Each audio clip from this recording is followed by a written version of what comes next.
Welcome to the Awakened Goddess Show, your source for inspiration, wisdom, and personal discovery. The place to learn from a diverse mix of mentors, metaphysical experts, spiritual leaders, and best-selling authors from around the world. I'm Angela Wilkinson, attraction coach and founder of The Goddess Next Door. Join me as I explore the minds of my masterful guests while they share powerful insights and easy-to-use tools you can start using right away. Now, let's tap into the energy of the Awakened Goddess and be enlightened by today's guest. Hey, I'm your host, Angela Wilkinson, and welcome to the Awakened Goddess Show. Rha Goddess is the entrepreneurial coach behind breakthrough changemakers, cultural visionaries, and social entrepreneurs who are revolutionizing how we all live, work, and play. Combining her hard-earned business savvy with her long-standing passion for social change, Rha founded Move the Crowd, an entrepreneurial training company dedicated to helping the next generation stay true, get paid, and do good. Today, Rha and I talk about entrepreneurship and how to bring your whole self to the party as you live, love, and lead. But before I talk with Rha, do you desire a deeper understanding of your spirituality? How about the metaphysical world? And what about the laws of the universe? In the Spark Spiritual Academy, we explore metaphysical and lifestyle topics where we give you the keys in easy-to-use, bite-sized pieces to create the life you want. Spark Spiritual Academy offers a monthly collection of inspiring, thought-provoking information in one convenient place. Each month, you'll get a new collection of bonus material from the Awakened Goddess Show experts. You'll also get journal exercises, meditations, and resources to put into practice and create quantum leaps forward in your life. Join us today and ignite your brilliance within. See you there. Welcome, Rha, to the Awakened Goddess Show. I am so honored that you are here with me today. You radiate such beautiful energy and joy, and so thank you so much for being here. Oh, it's my honor, my privilege. Thank you so much for having me, Angela. Yeah, so today we're going to talk about Live.Love.Lead, how to bring your whole self to the party. So that sounds just so much fun. So let's get going right there. Yeah, you've built a successful business that is dedicated to contribution and supporting mission-driven and spiritual entrepreneurs. Why is this work so important to you? Oh. Let's go deep. I know, right out the gate too. Yeah, I don't mess around, girl. We are living in a time, and it's so funny because when I say this, I imagine that our mothers and our grandmothers said this as well. We are living in a time where it is imperative that we leverage our efforts and our energy and our commitment to embody the vision of the world that we want to see. Mm-hmm. Right? And it means that, I say that we have moved out of the age of celebrity and into the age of the citizen. That's how I describe this, as the age of the citizen. And it is really about all of us rising to make our own brand of contribution. Mm-hmm. And if we want the world that we say we want, then that's why it's important. Yeah. For all of us to be bringing what we know we've been called to bring, and we need it. We need it now, I feel, more than ever before. So that's, for me, why it's so important. Well, I love that, because really isn't that why we're all here? To kind of peel away the layers and show our true self and our gifts that we come in to the world bringing, and sharing that. So I love that. Yeah, shifting from the celebrity to the citizen, kind of having us all on equal playing field. Yeah. Because really at the core essence of us as humans, we are all equal. It's just what we bring to the table is different. Yeah, that is exactly right. And the opportunity for us to move into an era that really acknowledges that and honors that. And, so much of the conditioning that we battle against in terms of, and you and I were having like a little moment about this in terms of just women stepping in and stepping up and stepping out, right, in their beauty and their brilliance, and so much of the noise that goes on that gets in the way of our ability to do that has everything to do with how we're comparing ourselves to a standard that's not even real. Right. Dare I say, it's somebody's marketing strategy. Hello? Yeah. What I'm saying? Yeah, and totally. So, so this idea of moving into the age of the citizen is really saying that every color, every facet, every shape, every size, every persuasion is needed. It's necessary, and we need you to bring your flavor because, I prefer Jamaica almond fudge myself. Same.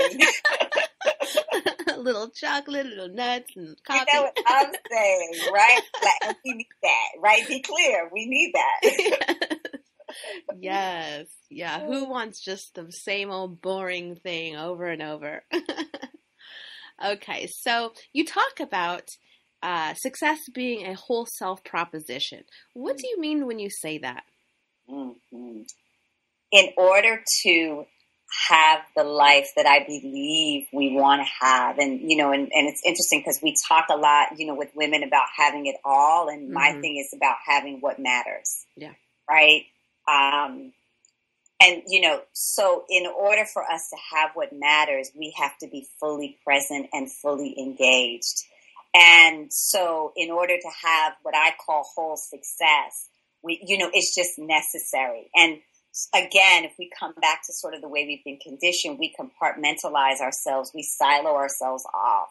But the truth is our greatest wisdom lives in the integration of all of the different facets of who we are and all of the different identities that we bring. And you know this, right? It's so like I always ask, prominent leaders what motherhood has taught them about leadership, right? And what leadership has taught them about motherhood, because the truth is we are all multifaceted, multidimensional, and multilingual. Hello, multi-perspective. And that's strength. So why would we want to leave those parts of ourselves off of the table? Also, our health and our well-being is rooted in our ability to be whole. And so that's why that proposition is so important and so necessary, because it's about our vibrancy, it's about our longevity, and it's also about our talent and our strength and our power. Yeah. Well, and it brings to mind how society kind of, let's see, what do I want to say? Celebrates certain aspects. And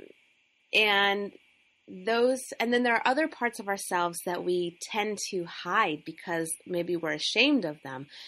But really, it seems like now we're going into a time when that is being more and more celebrated. And that's how we connect with others, because no longer, like you say, the celebrity status, looking up and aspiring to be like someone who looks perfect is no longer what works. We want to have someone that we can relate to and be like, oh my God, they've been there too. So I'm not screwed up. Yeah, we want what's real.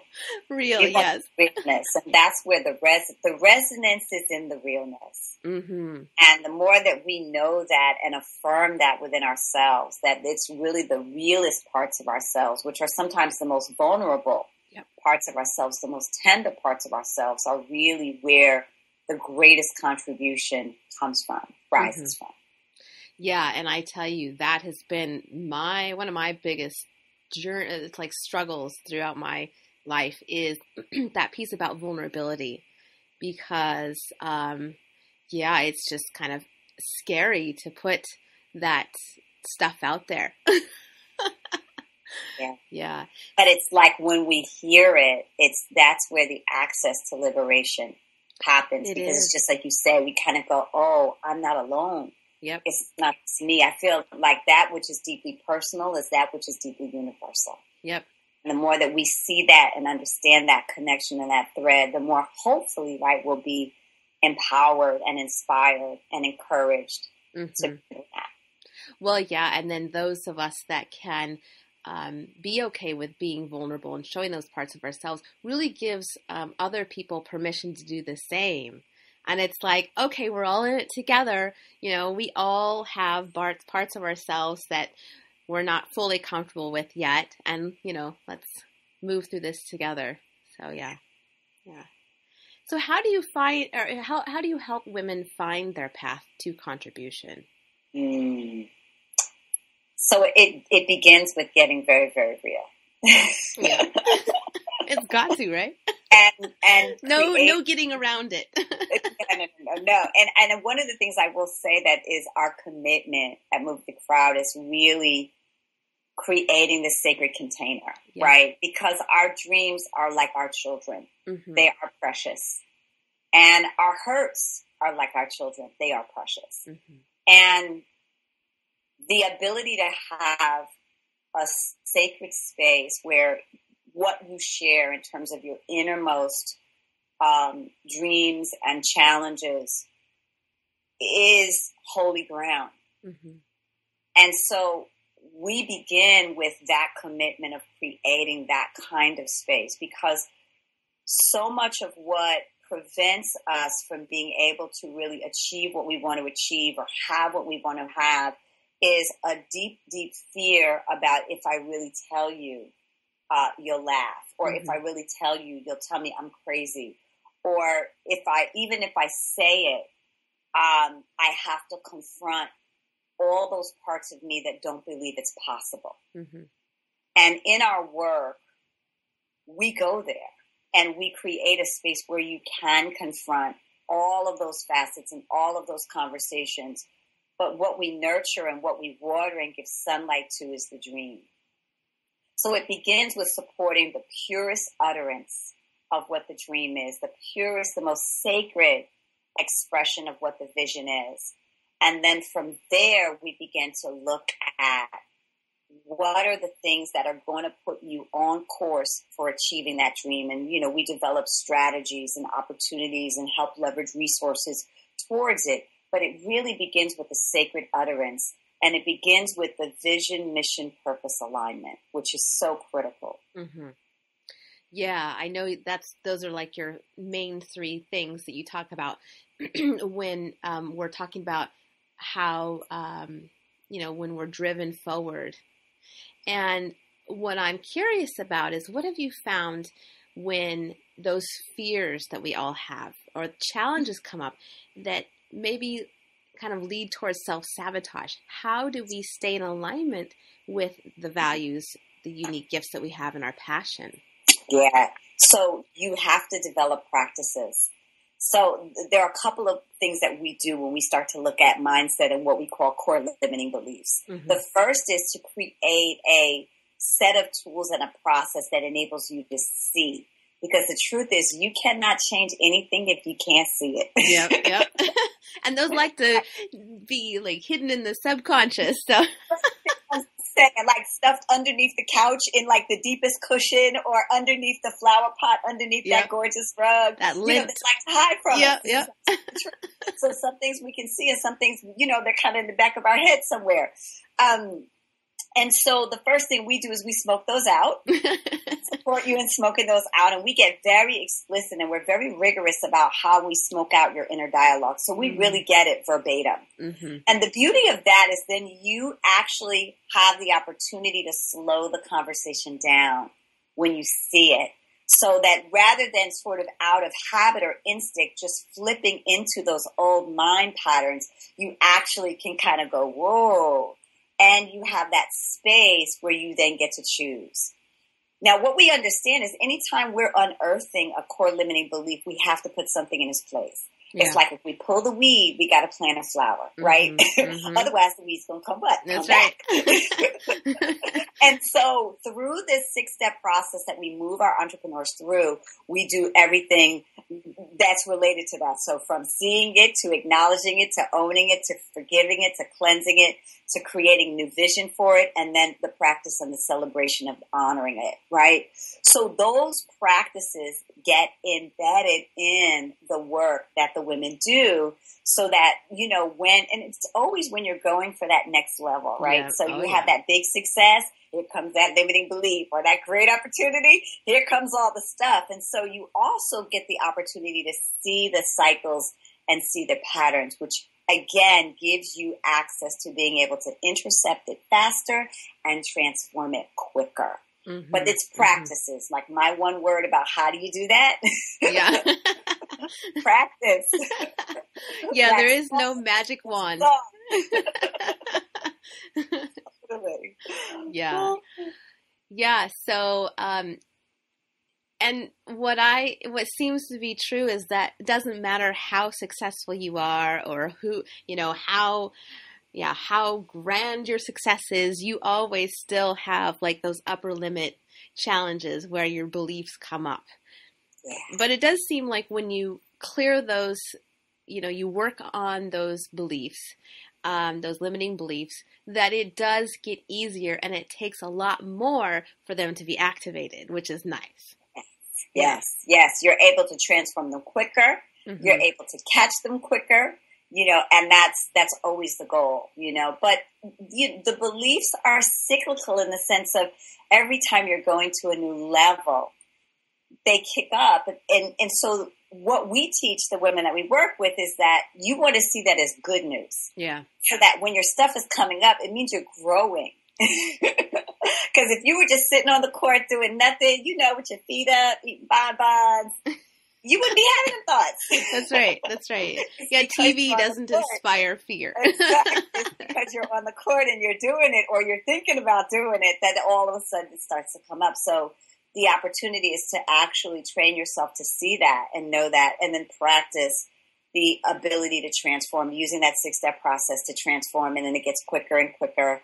And then almost it seems like the time is seamless where there's like, oh, you see it, bam, and it's gone. Mm-hmm. And that's really what we aim towards in the work. Nice. So with people that have achieved a high level of success, what have you found that are the core limiting beliefs that are kind of showing up with kind of as a general theme? Do you know what I'm saying? Mm-hmm. You know, it's interesting. Everyone's different, but there is what I call a terrain of fears and doubts that we definitely see. Yeah. So certainly the I'm not good enough. Yep. The I don't know enough. Oh, okay. The what if I build it and nobody comes? Yeah. And then when you get successful, what starts to also come is, what if they attack me? Oh, yeah. Mm-hmm. And many people have a fear of persecution, and we don't talk a lot about it, you know, in terms of why people don't want to get in the spotlight. But we have a cultural lineage of build them up, rip them down. Yep. Mm-hmm. That gets embedded, right? And whether or not we realize how it's operating or when it's operating, but this is all what's underneath the fear of success, mm-hmm. is that if I get famous, if I get big, I now become a target. So that's a big one we work through. Another one, which is really deep for many, many women at many levels, but you see it definitely with women who are really prominent, is, am I going to have to lose certain relationships if I say yes to this success? Mm-hmm. Will my husband still be my husband? Will my best friend still like me? Right? Or mm-hmm. will my circle still want to spend time with me? Or will they think that I think I'm better than them? Or, you know, so I remember someone very, very famous once said to me, you know, fame didn't change me, it changed the people around me.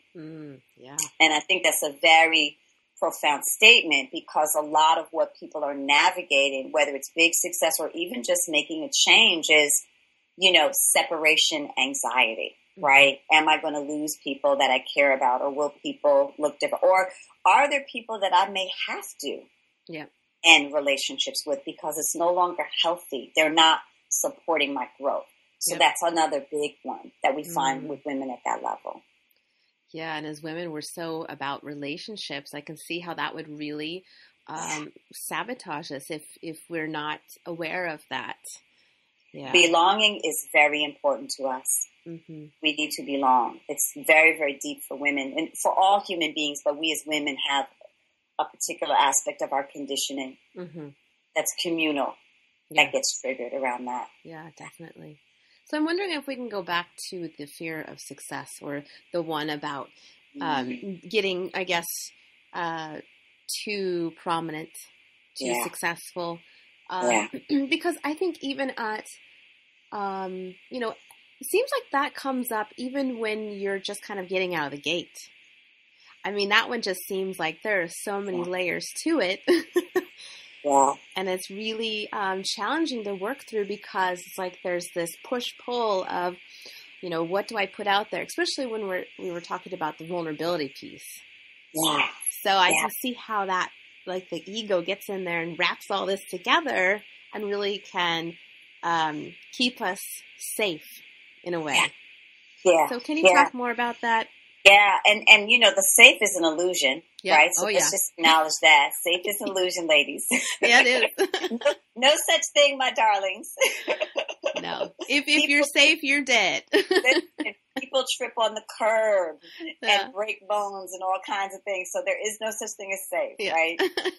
You can get it standing still. It doesn't matter. So you might as well be moving. So, we all have a lineage of messages that we inherit over time. And they begin with, what we get from our family or the people that are closest to us as we're growing up, to the messages we get from the media, to the messages we get from our cultural and organizational and institutional environments, right, on down. And part of what we're always navigating is what our relationship is to criticism and to critique, and the way that those messages land for us in what has us feel secure and at home in who we are, in the truth of who we are. So when we talk about the fear of success and we talk about scrutiny, that's what we're touching, is those parts of ourselves that are maybe still held on to whatever that old messaging is, or those parts of ourselves that feel most wounded by those incidences and experiences that we've had where we have felt deeply, deeply criticized. We felt wrong. We have felt off. We have felt unworthy. And those are all of the things that get touched. Now, the challenge that we deal with in our beloved culture, which we're all working to transform as fast as we can, the challenge that we deal with is so much of our world of marketing and promotion and consumption is rooted in exacerbating these insecurities. This is how they sell us lipstick. This is how they sell us blue jeans. This is how they sell us makeup. You feel right? This is how we get all the things that we get, right, in terms of stuff, how we acquire stuff. And so there's a constant shedding, and it literally is a practice, a constant shedding of being able to move through scrutiny and still maintain a core sense of self and a core sense of self-love. It is why we start with the vision, mission, purpose alignment, because it is what becomes your compass. It's what becomes your true north. So that when all of the noise is happening about who you are and what you're about, you can come back to the truth of who you are and what you're about. And you actually have a declaration, a set of declarations that guide you back home, right? And it's necessary to have those kinds of practices, because the external environment, I can't promise you that scrutiny is not going to happen. Right? I remember I had a conversation with someone, big up Gabby Bernstein, Spirit Junkie, masterclass. We were hanging out last week and had the privilege of being there with her beloved's beautiful global community of next generation spiritual seekers. And, someone said that, I want to raise my voice, but I'm afraid that I'll get hurt. And I had to say to her, listen, not getting hurt is not guaranteed. So we can't give that guarantee to each other. And it's important to tell the truth about that, because what we want to foster in each other is our resilience, our ability to be able to bounce back, our ability to still be the light in the face of a lot of dark sometimes, right? It's so important. And so, we're going to get those bumps. And the opportunity in terms of our ability to persevere and move through them is cultivating and nurturing and strengthening the core truth of who we are. And it's what we know. And it is not open for debate. It isn't open for negotiation. It's not open for public fodder. And the more that we're able to develop that personal power and that deep sense of self, the more then we can reconcile what success is about for us. It's also why we're contribution-centric. We're not popularity-centric, with all due respect. We're not fame-centric, with all due respect, right?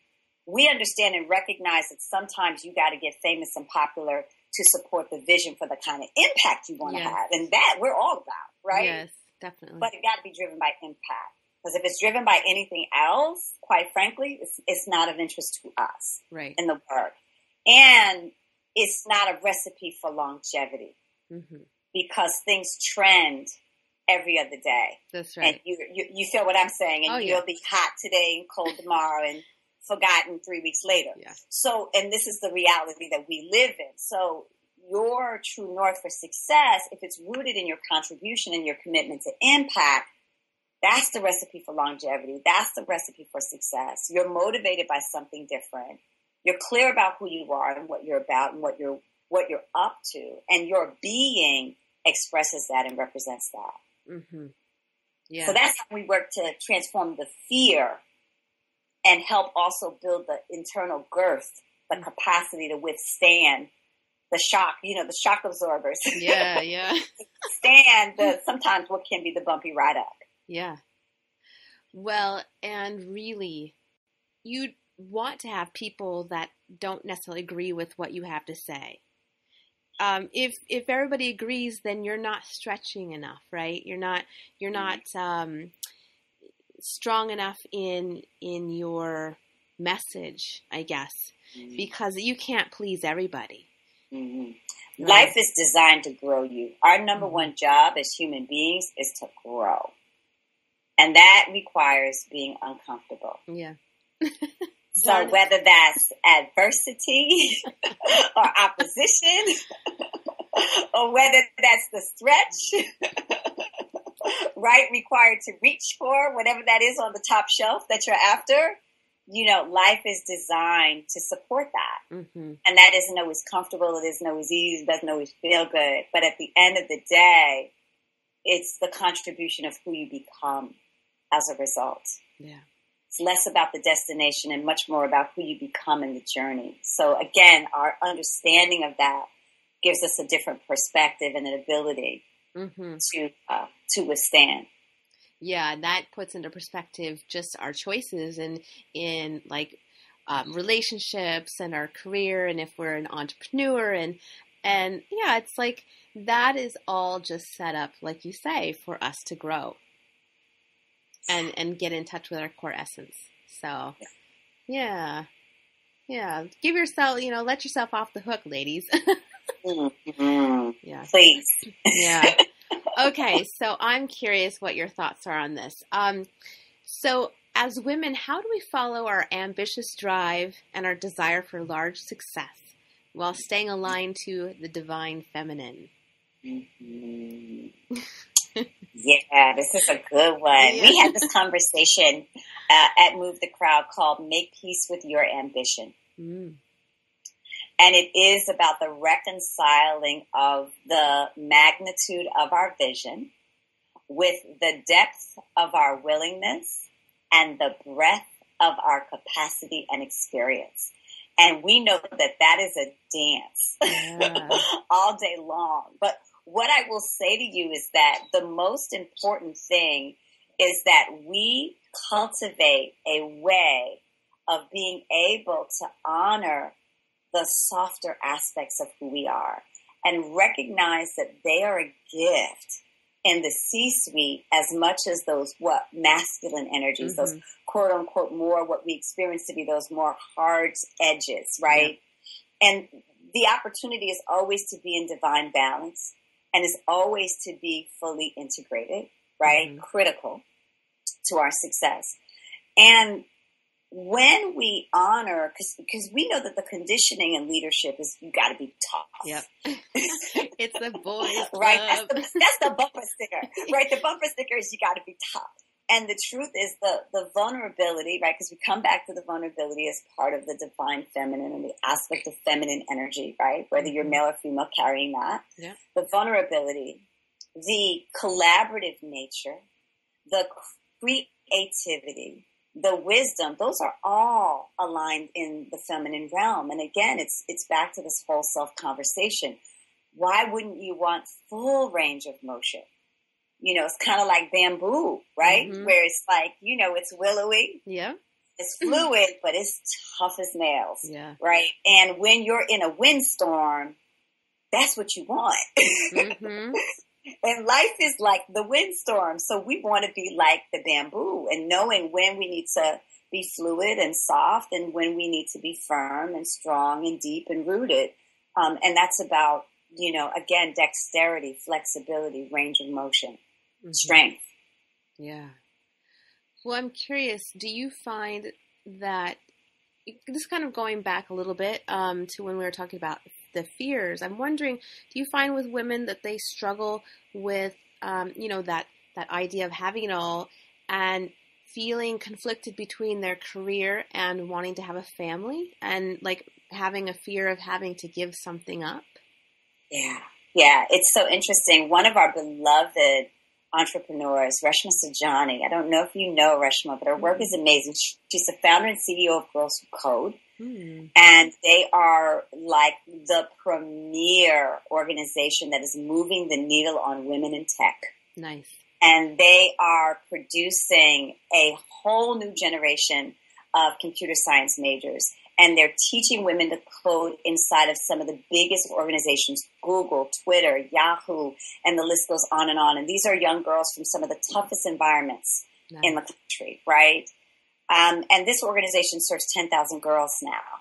It's unbelievable, a year. Wow. But awesome. Rash, in addition to world domination, wanted a baby. Yeah.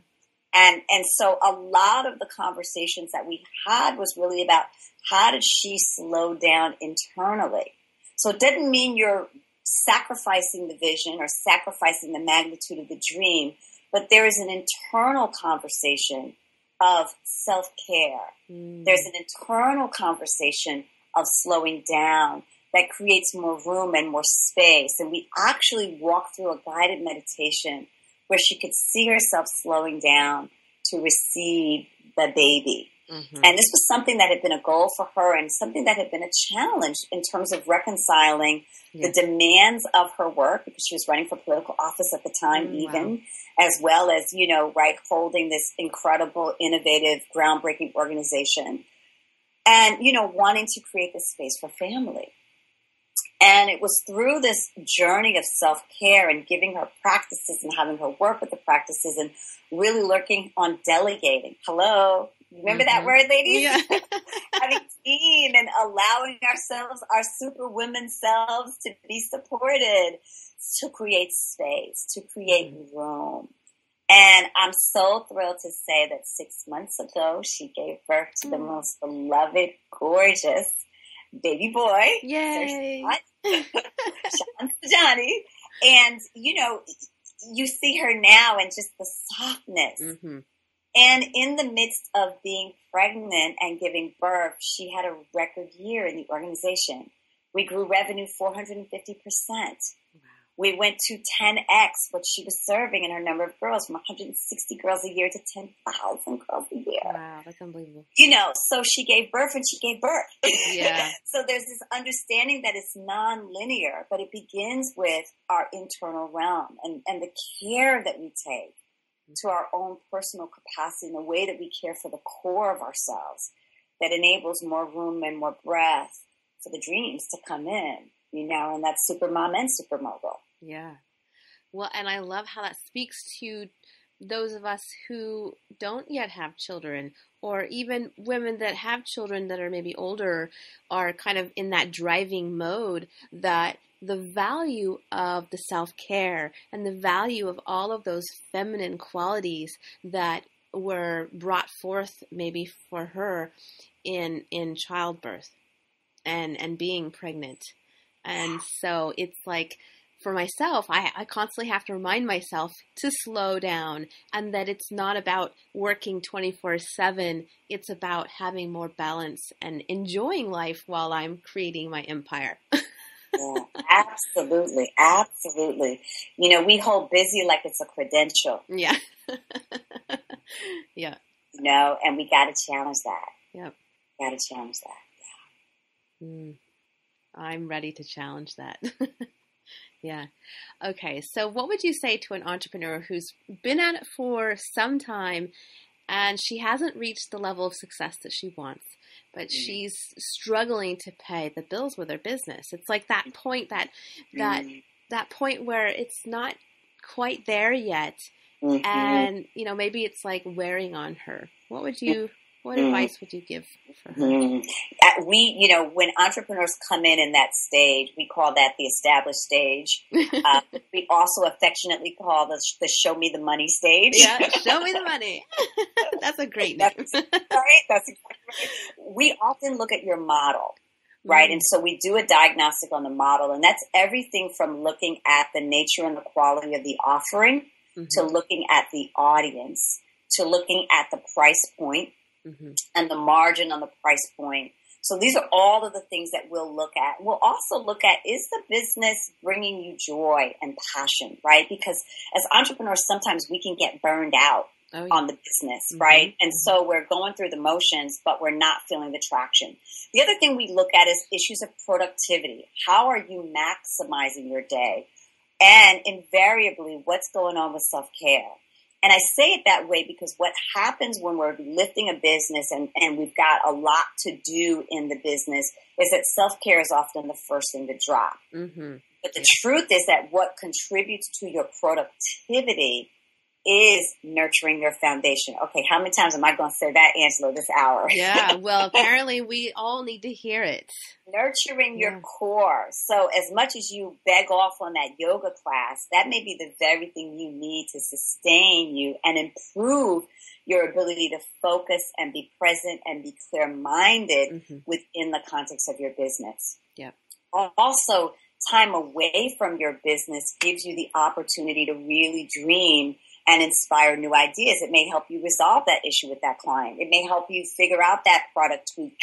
That could be the difference between a really profitable, right, venture endeavor and a not so profitable endeavor. And so, you know, my husband shared with me recently an article that said 55 hours is really the maximum of what we can do in a week. And when you think about that, you kind of go, well, you know, so all of us can do those 80, 90 hour weeks. You know what I'm saying?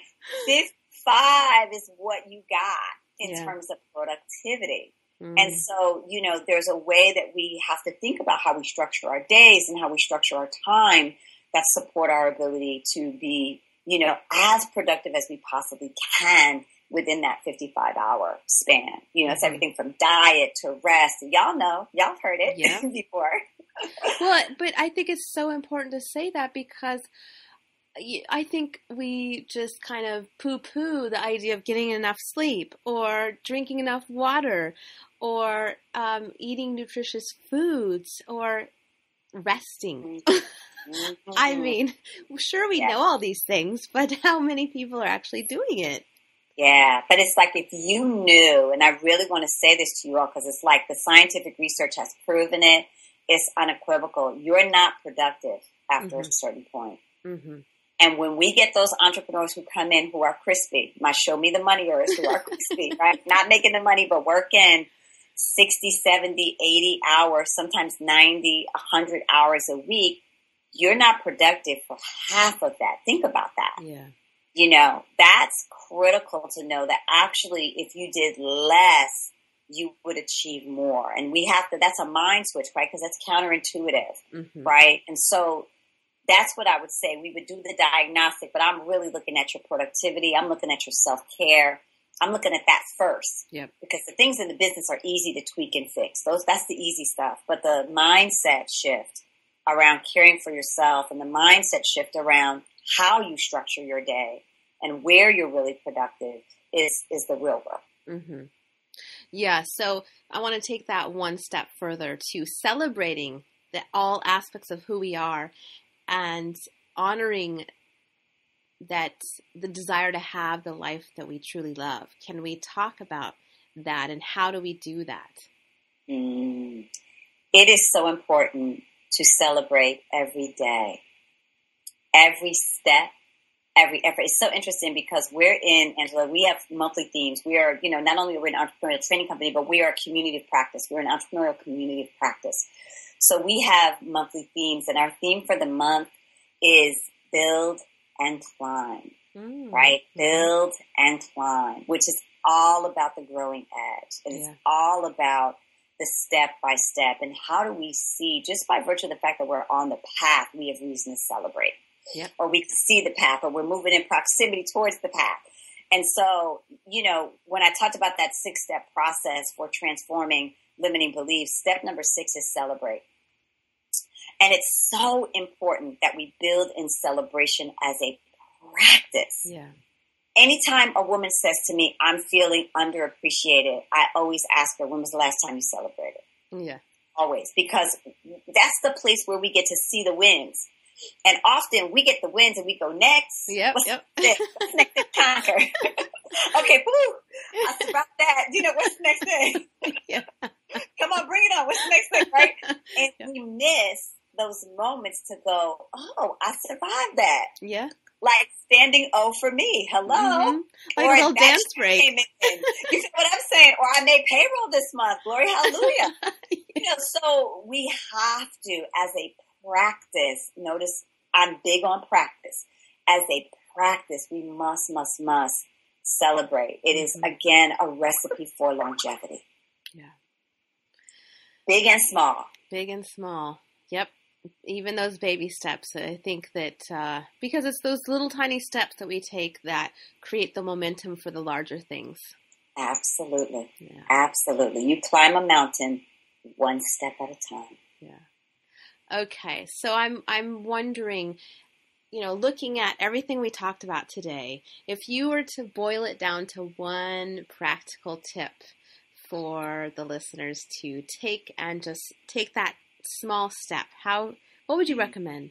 I'm going to give it to you in 3 stages because we serve entrepreneurs in 3 stages. Awesome. And I want to have everybody have a little something. Good. So if you are emergent, meaning we call you an I have a dreamer, right? So you have an idea, you're nurturing. Your first step is to write it down. Is to give yourself and honor yourself by giving yourself the room and the space to flesh out and articulate the full vision, as much of it as you can say, and to interact with that vision daily. So a daily practice where you read your vision to yourself. You read it out loud. Maybe you read it in front of the mirror, but you create sacred time to visit the dream every single day. And there's something that happens when you write it down. There is a way that you begin in the world of manifestation. There is a way that you begin to create existence for it through your speaking it, through your sharing it, and your engagement and your interaction with yourself. So I'm going to say that would be the one thing that I would invite my emergents to do. And if you've written it down, then it's one action a day. Just one, not 100. One a day, like the vitamin. One a day. One a day, right? That's moving you towards your dream, right? And you're celebrating, right? You're celebrating. For my established, my show me the money herbs, you want to look at how you're structuring your time and what is happening with your self-care and your productivity and the correlation between how much energy you're feeling and how much passion and excitement you're feeling versus how much stress and frustration and drudgery and exhaustion you're feeling, right? So this is an energy barometer. You want to focus on your quality of experience. Your quality of experience. How can the day become more joyful for you? How can the day become more fun for you? How can the day become more exciting for you? And if you begin to focus on that, there will be more capacity and more creativity that will be infused into the business, and you'll begin to figure out where the money is and what are the tweaks and the adjustments that you need to make there. For my established, my I believe I can fly. One bold move a day. So let me tell you what bold is. Yes. What's bold? You are picking up the phone and you are calling that high flyer, that high potential stakeholder. You are making bold requests of your team, of your collaborators, right? The folks you're working with. You are going for that big end client, and you're doing everything you need to do to stretch, right? Or as Lisa Sasevich would say, stretch, be able to reach, right? That opportunity, right? You're looking for those places where you can grow. So in that particular case, you're not operating inside of what's comfortable. You're actually pushing the edge to get uncomfortable, so that you're calling in that next level of growth, strategic partnerships and alliances, high-end clients, more prominent stages for those of you who are speaking or who want to be speaking or who need to be speaking, because we need your message and your medicine, right? So yours is one a day as well, but it's got a capital BOLD in front of it. Bold, bold requests, bold actions. And bold is relative, is that correct? So there's a difference between bold and high risk. Okay. And you want to find the edge there. Bold it's a stretch, but you still see it as being feasible, right? Okay. It's going to grow you, but it's still feasible. It isn't pie in the sky. You're not going from $20 in your bank to $1 million in your bank in 5 days, right? You're not trying to stretch in that way. Okay. Right? And it's so perfect because Build and Climb is all about the growing edge. It's on your edge, right? It's your capacity meeting your willingness, meeting your aspiration in that sweet spot, right? Where you're all able to make it happen and get full traction on the team. Oh, I love that. Thank you. I already feel my edge already. I'm like, ooh. It's the right amount of excitement and fear, and little tinge of like, woo, little trepidation and excitement. It's the right blend there. Yeah. Ooh, that'll light you right up.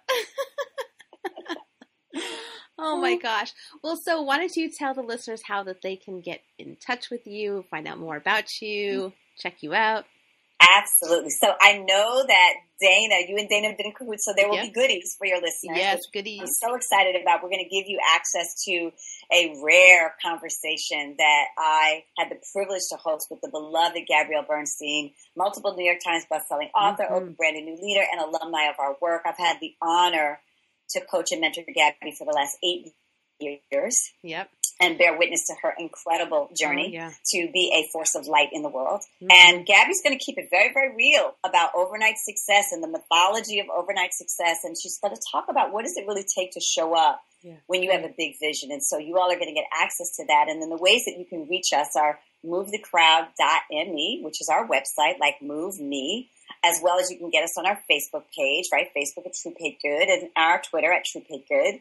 And we'd love to, if there's any way that we can serve you and support you, it would be our honor and our privilege to do that. We do a lot of things that we just offer as savor to the community, including free strategy sessions and monthly tips, and you're welcome to come in and engage. And then if you really have a dream and you want to talk about what's possible for you, it's our honor and our privilege to hold space for that. So check us out. Wonderful. Oh my gosh. Well, thank you, Rha, for joining me today. This was so incredible. So incredible. And honor. So it was an honor. And thank you for your amazing work, Angela. Like, we need places like this to have conversations like this. So just thank you for your vision and the opportunity to pleasure. This is why I'm here. That's why I'm here. Awesome. And now I'd love to hear from you. The most awesome discussions happen after the show over at theawakenedgoddess.com. So get yourself over there and leave a comment right now. Did you enjoy this episode? If so, subscribe to the show. And of course, it would be amazing if you shared this with all of your friends. And if you want even more incredible resources, join Spark Spiritual Academy to get this month's Entrepreneur's Dream collection of bonus content. See you next time. Thank you for listening to this episode of The Awakened Goddess. I hope you enjoyed today's show and took away something you can start using in your life right away.